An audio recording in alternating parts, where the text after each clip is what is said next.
Assalamualaikum warahmatullahi wabarakatuh. Waalaikumsalam warahmatullahi wabarakatuh. Sebelumnya selamat siang Bapak, bagaimana dengan kabar Bapak? Alhamdulillah baik. Sehat Alhamdulillah. Baik, sebelumnya saya akan memperkenalkan diri saya terlebih dahulu. Nama saya Rista Ilianti dengan NPM 182006109 dari kelas 6B non-reguler dari Sekolah Tinggi Ilmu Administrasi Setia Muntai. Selanjutnya saya ucapkan terima kasih banyak kepada dosen saya yang saya hormati, Bapak Jumadi SAPMT dari mata kuliah Perencanaan Pembangunan. Dan saya ucapkan juga terima kasih sebanyak-banyaknya kepada narasumber saya yang saya hormati, Bapak Kepala Bappelit Bangda, Badan Persamaan Pembangunan Penelitian dan Pengembangan Daerah Kabupaten Hulu Sungai Tengah, Bapak Insinyur Haji Ahmad Syahriani Effendi MT, yang telah bersedia meluangkan waktunya menjadi narasumber saya dalam wawancara pelaksanaan ujian akhir semester mata kuliah Perencanaan Pembangunan. Baik Bapak, tanpa mengulur waktu langsung saja kepada pertanyaan yang saya ajukan. Pertanyaan pertama adalah, bagaimana persepsi Bapak mengenai pembangunan di daerah Hulu Sungai Tengah yang sedang berjalan atau berlangsung? Terima kasih. Semua perencanaan pembangunan adalah mengacu kepada Undang-Undang Nomor 25 Tahun 2004 tentang Sistem Perencanaan Pembangunan Nasional. Yang mana Sistem Perencanaan Pembangunan Nasional adalah satu kesatuan tata cara merencanakan pembangunan untuk menghasilkan rencana dalam jangka panjang, dalam jangka menengah, dan juga dalam jangka atau tahunan yang diselenggarakan oleh unsur penyelenggara negara, mulai dari pusat, Bappenas, terus ke provinsi, yaitu Bapeda provinsi, terus ke kabupaten atau kota, yaitu Bapeda atau Bappelit Bangda, Badan Perencanaan Pembangunan, Penelitian dan Pengembangan kabupaten maupun kota yang ada di seluruh Indonesia. Nah, untuk itu, secara berjenjang dari nasional tersebut, provinsi dan kabupaten kota, Bapeda menyusun maupun Bappenas, Bapeda provinsi maupun Bapeda kabupaten itu menyusun yang namanya RPJP, Rencana Pembangunan Jangka Panjang, yang mana durasinya adalah 20 tahunan. Berikutnya RPJM adalah Rencana Pembangunan Jangka Menengah, yaitu 5 tahunan, dan untuk tingkat ada beberapa kementerian dan lembaga, terus di bawahnya ada dinas, badan, dan ada satuan kerja yang lainnya, ada yang namanya rencana strategis. Selanjutnya, kalau untuk tingkat kabupaten maupun tingkat provinsi ada tingkat pusat ada yang namanya RK, Rencana Kerja Pemerintah. Kalau daerah ada RKPD, Rencana Kerja Pemerintah Daerah. Kalau RKP di pusat adalah RKP, Rencana Kerja Pemerintah di pusat. Nah, selanjutnya pada tingkat lembaga, kementerian, terus ada dinas atau SOPD yang ada di provinsi, yang ada di kabupaten, yang ada yang namanya untuk tahunan ada Rencana Kerja yang tahunan.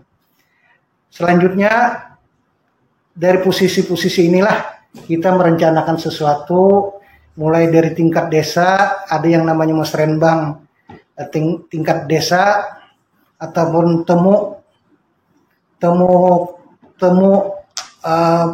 musyawarah perencanaan tingkat desa, terus kecamatan, terus kabupaten, terus ada provinsi, dan ada regional Kalimantan, dan terakhir ada Musrenbangnas itu terakhir adalah pada bulan April. Pada bulan April itu jadwalnya. Terus di kabupaten dan di provinsi ada bulan Maret, dan di kabupaten ada bulan April. Terus di kecamatan bulan Januari sama Februari. Terus sebelumnya dari mulai Agustus sampai Desember itu adalah musrenbang di tingkat desa. Kira-kira itu. Baik, terima kasih Bapak. Oh ya, untuk pertanyaan selanjutnya, apa saja harapan Bapak mengenai wacana atau rencana pembangunan di daerah pada masa sekarang atau masa yang akan datang?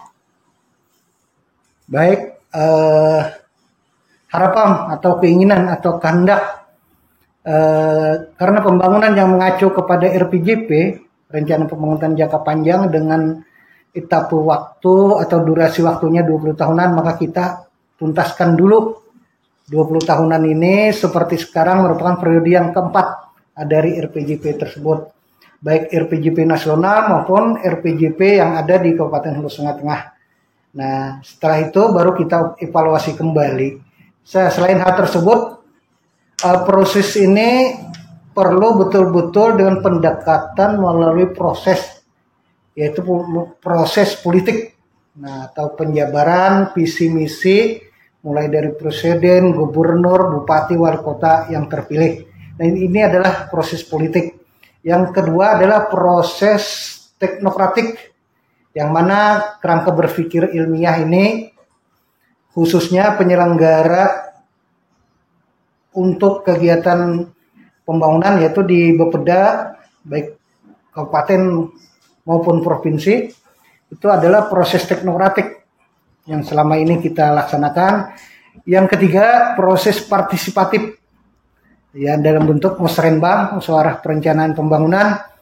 Yang keempat berupa top down maupun bottom up menurut jenjang pemerintahan, mulai dari jenjang tingkat desa, tingkat kecamatan, tingkat kabupaten maupun tingkat provinsi, regional, Kalimantan, dan selanjutnya musrenbang secara nasional. Nah, selanjutnya selama ini proses itu berjalan cukup baik selama ini, cukup baik karena proses ini betul-betul terdeteksi oleh tingkat, apalagi sekarang dengan adanya SIPD, Sistem Informasi Pembangunan Daerah, yang mana segala menu-menunya sudah terakreditasi oleh secara nasional, yang mana beberapa hari yang lewat juga ini merupakan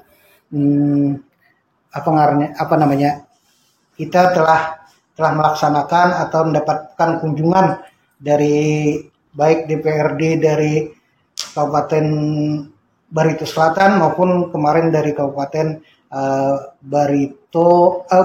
dari Penajam Pasir Utara kemarin datang bulan puasa untuk menengok sampai di mana, sejauh mana kita melaksanakan SIPD ini, Sistem Informasi Pemerintahan Daerah, yang mana satu kesatuan antara budgeting, antara penganggaran dengan planning, dengan perencanaan, kira-kira itu. Baik, terima kasih Bapak. Pertanyaan selanjutnya adalah, apa pendapat Bapak mengenai ATHG atau ancaman, tantangan, hambatan, gangguan yang dihadapi dalam rangka pelaksanaan pembangunan di daerah, baik berupa ancaman kan Pak, tantangan, hambatan atau gangguan, atau baik dari unsur masyarakat, pemerintah, dunia usaha maupun lembaga swadaya masyarakat. Oke, terima kasih.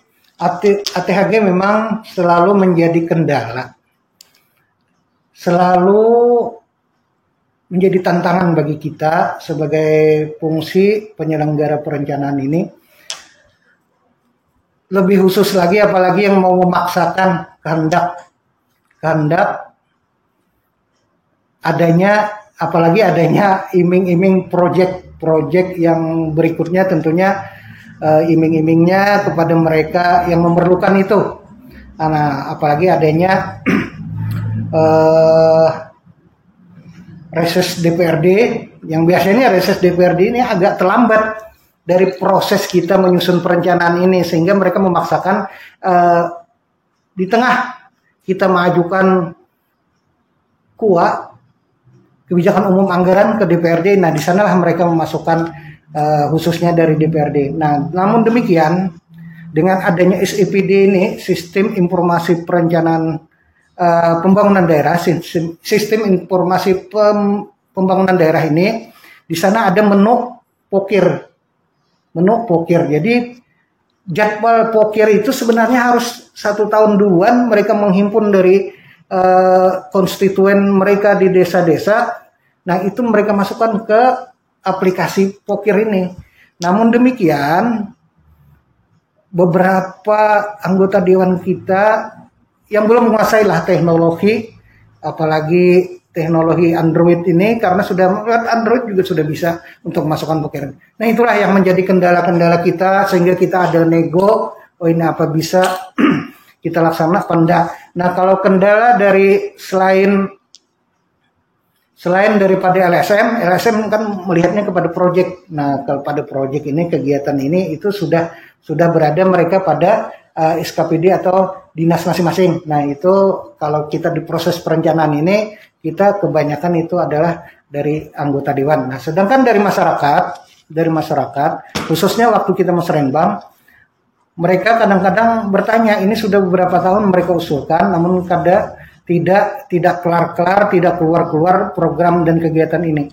Karena kita secara teknis, secara teknokratik kita kan membuat program ini. Namun secara politis kan diambil keputusan oleh pimpinan daerah, dan secara politis juga diambil keputusan oleh DPRD nantinya. Nah, kira-kira itu. Baik, terima kasih Bapak. Selanjutnya adalah, apakah sumber biaya pembangunan di daerah selama ini cukup menurut Bapak ya?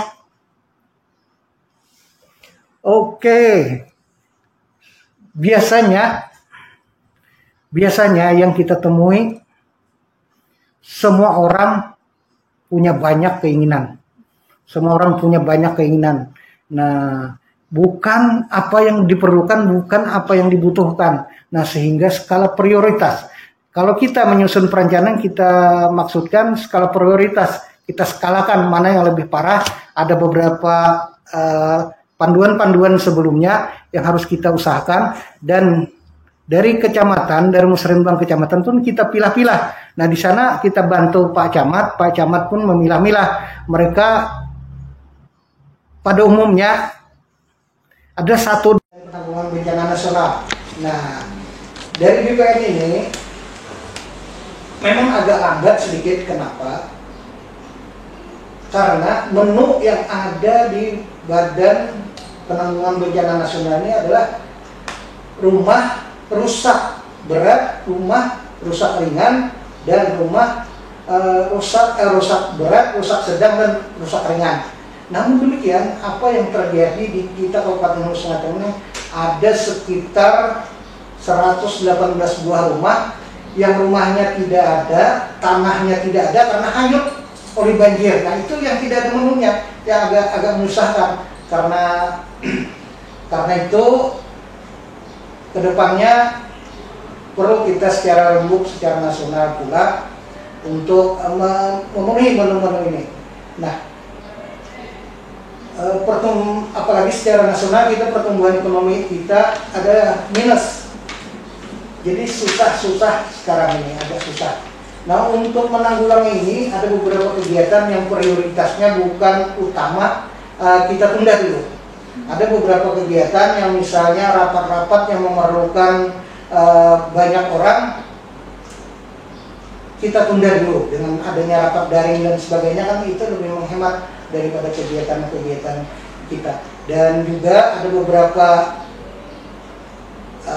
kegiatan kita yang dialihkan sebenarnya untuk penanggulangan COVID, untuk bencana ini, dan juga yang tidak kalah pentingnya adalah untuk penggerak perekonomian kita, karena perekonomian kita minus baik secara nasional maupun regional Kalimantan. Kira-kira itu. Baik, terima kasih Bapak atas jawabannya. Selanjutnya adalah pertanyaan terakhir dari saya. Menurut Bapak, sektor apa yang patut dibanggakan saat ini dari hasil pembangunan yang sudah ada? Terima kasih. Sektor yang sangat membanggakan bagi kita negara agraris adalah negara pertanian secara umum, pertanian secara luas, khususnya bukan hanya pertanian padi, namun pertanian secara luas. Namun demikian, kita mengetahui bahwa dari sisi mulai krisis moneter sampai krisis moneter yang sekarang, pandemi yang sekarang, itu adalah pertanian pada PDRB itu adalah yang bertahan persentase. Banyak yang merontok dari sisi usaha sektor yang lain, usaha UMKM, usaha perusahaan besar, pertambangan dan lain sebagainya, itu banyak yang rontok. Namun demikian, PDRB dari sisi pertanian ini lumayan besar di kabupaten kita, artinya melebihi dari 25% dari secara keseluruhan.